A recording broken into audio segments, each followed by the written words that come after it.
Assalamualaikum warahmatullahi wabarakatuh. Salam semangat. Bertemu lagi dengan Ibu. Kali ini Ibu akan menjelaskan tentang menyajikan dan menafsirkan data dalam bentuk tabel. Anak-anakku sekalian, sebelum kita mengulas tentang contoh soal menyajikan dan menafsirkan data dalam bentuk tabel, kalian harus tahu dulu pengertian dari menyajikan data dan menafsirkan data.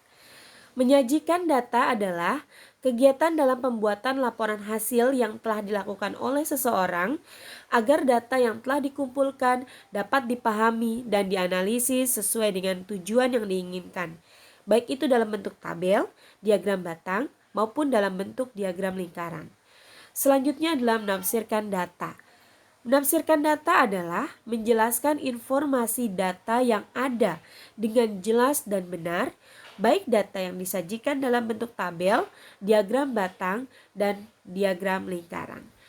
Oke anak-anakku sekalian, kita masuk ke dalam contoh menyajikan data ke dalam bentuk tabel, baris, dan kolam.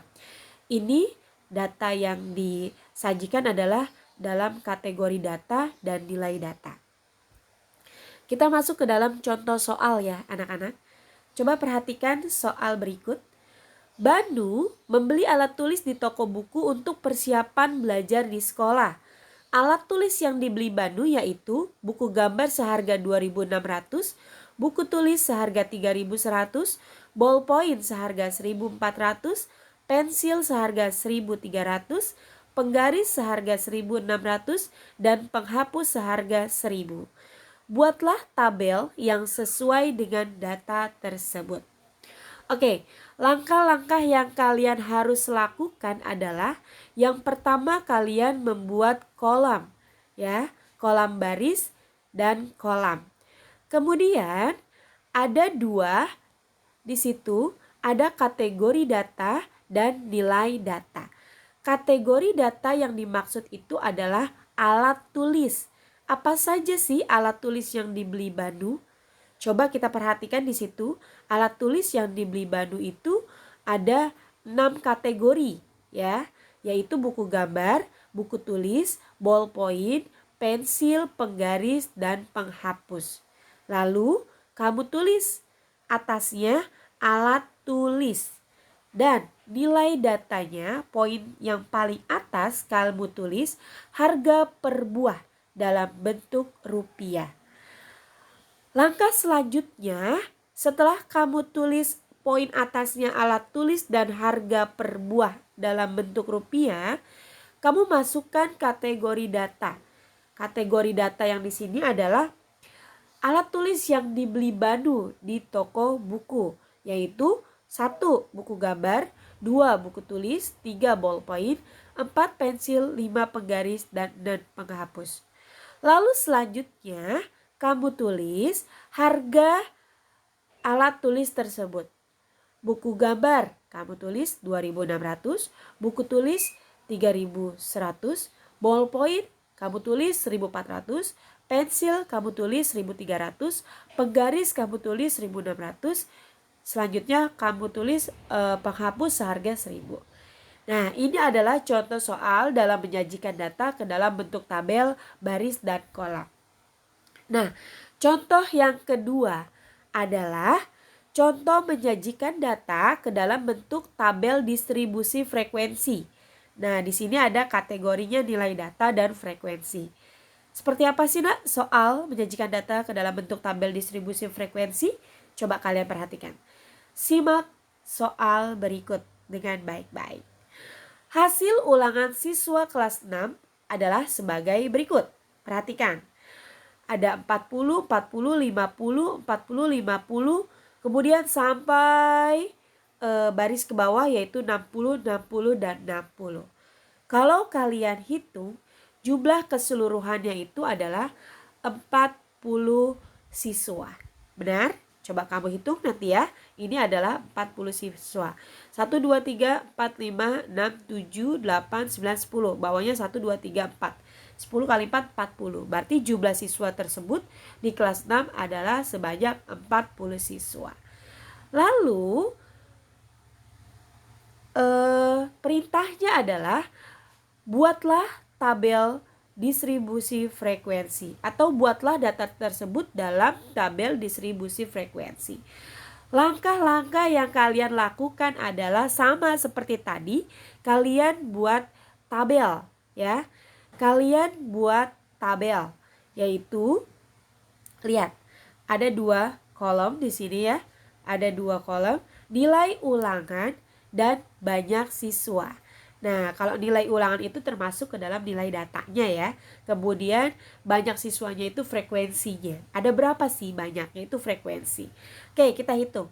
Langkah yang pertama adalah karena di sini adalah hasil ulangan siswa kelas 6, maka kalian urutkan dulu nilai ulangan paling terkecil sampai dengan tertinggi. Dari mulai yang terendah sampai dengan yang tertinggi. Yang terendah itu di sini ada berapa?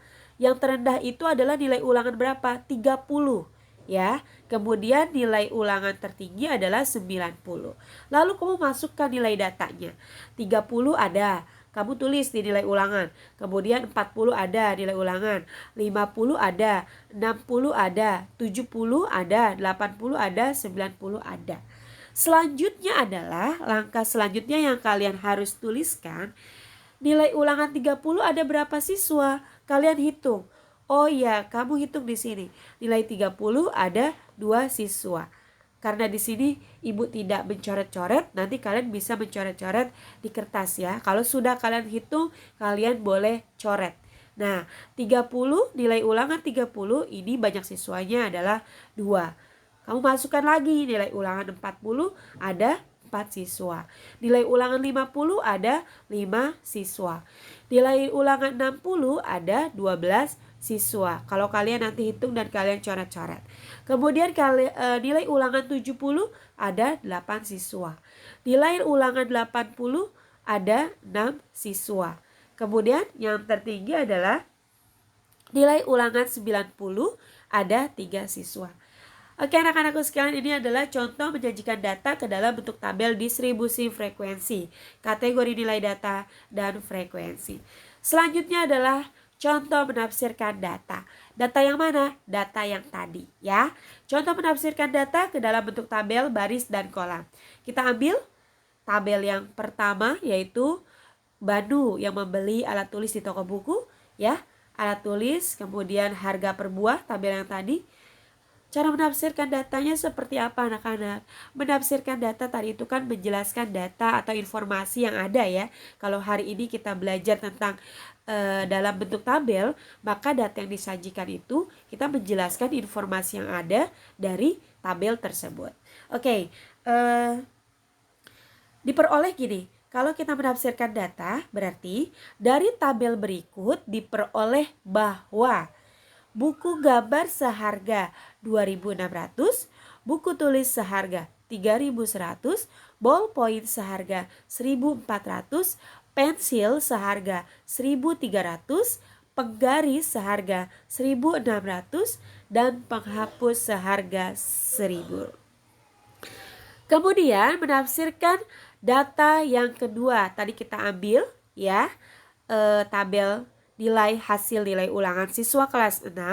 Nah, kita menafsirkannya adalah dari tabel berikut diperoleh bahwa siswa yang memperoleh nilai ulangan 30 sebanyak 2 siswa, nilai ulangan 40 sebanyak 4 siswa, nilai ulangan 50 sebanyak 5 siswa, nilai ulangan 60 sebanyak 12 siswa, nilai ulangan 70 sebanyak 8 siswa, nilai ulangan 80 sebanyak 6 siswa, dan yang terakhir adalah nilai ulangan 90 sebanyak 3 siswa. Oke anak-anak, sampai di sini Ibu menjelaskan tentang menjanjikan data dan menafsirkan data dalam bentuk tabel. Kita akan bertemu lagi untuk materi selanjutnya, menjanjikan data dan menafsirkan data dalam bentuk diagram batang. Terima kasih. Wassalamualaikum warahmatullahi wabarakatuh.